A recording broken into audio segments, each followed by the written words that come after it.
అది ప్రవీణ ex Christian అన్నారు కదా, అంటే సమాజంలో వాళ్ళు అందరిని హిందువే అంటున్నారు కదా. అందరూ హిందువే, నేను కూడా హిందువే. అట్లా అంటే మేము ఇప్పుడు భౌగోళికం ప్రకారం అందరూ హిందువే. హిందూ మేమందరం ఎక్స్ హిందూ లెక్కనే కదన్నా. క్రైస్తవంలోకి వచ్చామంటే హిందూ అంటే ఏ కులం ఇది? అది ఎస్సీ మాదిగా. ఎస్సీ మాదిగా హిందూ అంటే ఎస్టీ ఎరుకుల. నేను ఎస్టీ ఎరుకుల అన్న. అప్ టు 2 years 2 years నుంచి కన్వర్ట్ అయ్యా. నువ్వు తమ్ముడు? ఎస్సీ మాల. ఎస్సీ మాల. నువ్వు? ఎస్సీ మాల. ఎస్సీ మాల. ఒక అందరూ ఒక సర్టిఫికెట్స్ లో హిందూ అనే ఉంటది కదా. అవును. అంటే ఇప్పుడు మేము ఎక్స్ హిందూ అన్న. ఎక్స్ హిందూ అని ఎట్లా అంటాం? అంటే క్రిస్టియానిటీలోకి వచ్చాం కాబట్టి మేము ఎక్స్ హిందూ అని పెట్టుకోవచ్చా? అతను పెట్టుకున్నాడు కదా ఎక్స్ క్రిస్టియన్ అని. అది కూడా అడిగా నేను. ఆ క్వశ్చన్ కూడా అడిగా. నువ్వు ఎక్స్ క్రిస్టియన్ ఎందుకు పెట్టుకున్నావు మరి అంటే దానికి ఒక ఎక్స్ ఎమ్మెల్యే ఎక్స్ సీఎం ని ఎట్లా అయితే అంటారు, ఎక్స్ ఎంపీ అని ఎట్లా అంటారు, అలా నేను కూడా.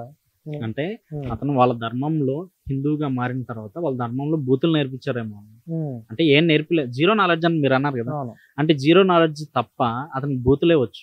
అతను వాళ్ళ గ్రంథాలు మీరే విన్నారుగా, తప్ప ఏం లేదు. జర్నలిస్టులని తిట్టడం ఏంటి? ఎక్స్ క్రిస్టియన్ ప్రవీణ్ అంటున్నావు కదా, నీ ధర్మం నీకు ఏం నేర్పించిందయ్యా? అసలు రాధా మనోహర్ దాసు నాకు ప్రతిరోజు మెసేజ్ చేస్తాడు, బూతులే మెసేజ్ చేస్తాడు. మీ ఊరి పేరు చెప్పని రాధా మనోహర్ దాస్ని ఎన్నిసార్లు అడిగినా కానీ నువ్వు బూతులుగా తప్ప నువ్వు ఏ రోజైనా నాకు రిప్లై ఇచ్చావు? రాధా మనోహర్ దాస్, నువ్వు బూతులు తప్ప ఏ రోజు ఏం మాట్లాడలేదు.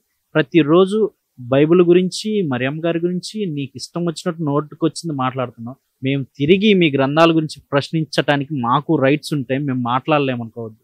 మేము మాట్లాడగలం, కానీ మా క్రైస్తవ్యంలో పొరుగు అని ప్రేమించమన్నాడయా, శత్రువుని కూడా క్రీస్తు ప్రేమించమన్నాడయా.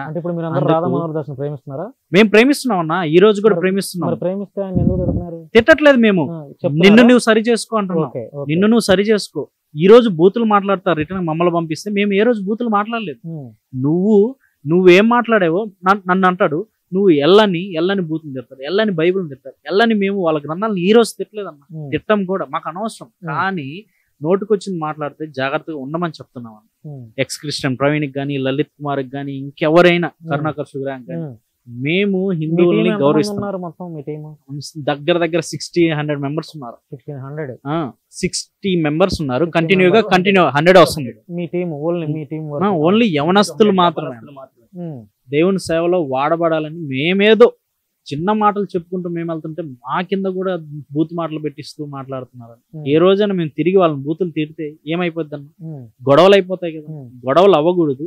ఇండియా ఏం నేర్పించింది? ఎలా బ్రతకమని అందరూ భిన్నత్వంలో ఏకత్వం కలిగి జీవించేవాళ్ళం. ఇప్పుడు మనం చిన్నప్పుడు మనం చదువుకున్న టైంలో అందరం ప్రతిజ్ఞ చేస్తాం కదా, అన్నదమ్ములు కలిసిమెలిసి ఉండాలన్నాం కదా. అన్నదమ్ములు కలిసిమెలిసి ఎక్కడ భారతీయులందరూ సహోదరుగా లేమన్న. ఈ రోజు సహోదరుగా భావం లేదు.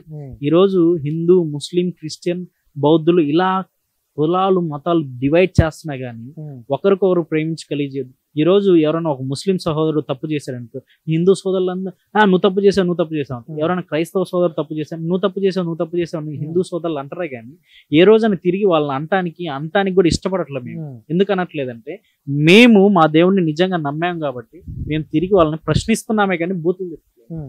ఇది తప్పు, మీరు ఇట్లా అనకూడదు, ఇలా అనొద్దు అంటున్నామే కానీ తిరిగి మాకు బూతులు మాట్లాడుతున్నాను. ఇదేనా వాళ్ళ సంస్కారం? ఇదేనా? ఇంత వయసు వచ్చింది, ఎంత బ్రతుకు నేర్చుకున్నాడు, మమ్మల్ని తిరిగి మా వయసుకి సమాధానం చెప్పడం పోయి బూతులు తిడుతున్నాం. ఏమన్నా అర్థం ఉందన్న? అతనేమో ఎక్స్ క్రిస్టియన్ ప్రవీణ్ ఏమో డబ్బులు దండుకోవడం కోసం ఎక్కడెక్కడో తిరుగుతూ గాలికి తిరుగుతూ ఏదో ఇట్లా పేరు చెప్పు. మేము గ్రామం తిరుగుతున్నాం అన్న, కానీ మేము ఇక్కడ నుంచి ఒక గ్రామానికి వెళ్ళాలంటే మీకు డబ్బులు అవసరం. మాకు సొంతగా మేము సంపాదించుకుంటున్నాం. మీరు ఎవరిని అడగట్లేదా?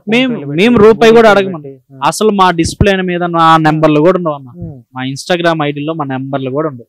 మేము ఫోన్ పే, గూగుల్ పే అని. బైబిల్లో ఒక మాట ఉంటది అన్న, ఎవరైనా మీలో తప్పు చేయకపోతే ఆ స్త్రీ మీద రాయి వేయండి అని. అవునన్నా. అంటే అది ముందుగా మాట ఉందన్న.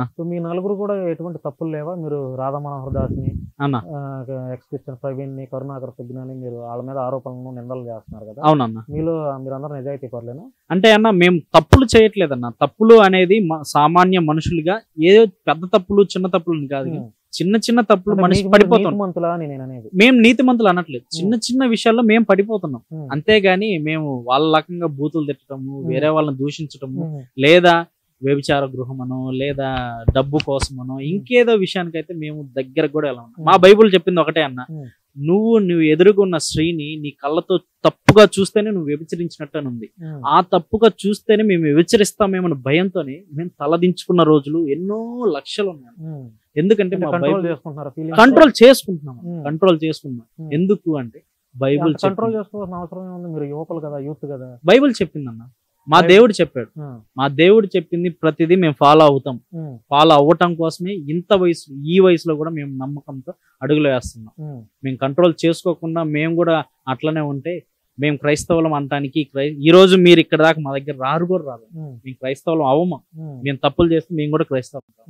అదే మేము చెప్తున్నాం. మేము కంట్రోల్ చేసుకొని మా దేవుడు చెప్పిన ఆజ్ఞని మీరొద్దనుంది, మేము మేరట్లేదు అంతే. మేము మీరేమంటే మా దేవుడు మమ్మల్ని క్షమించడు, మమ్మల్ని కూడా తీసుకెళ్లి నరకంలో వేస్తాడు. మేము కూడా పౌలు గారి వల్లే మమ్మల్ని మేము ప్రతిరోజు నలగొట్టుకుంటున్నాం. ఎలా? ఈ రోజు తప్పు చేస్తున్న ఆలోచన ఏమైనా ఉందా?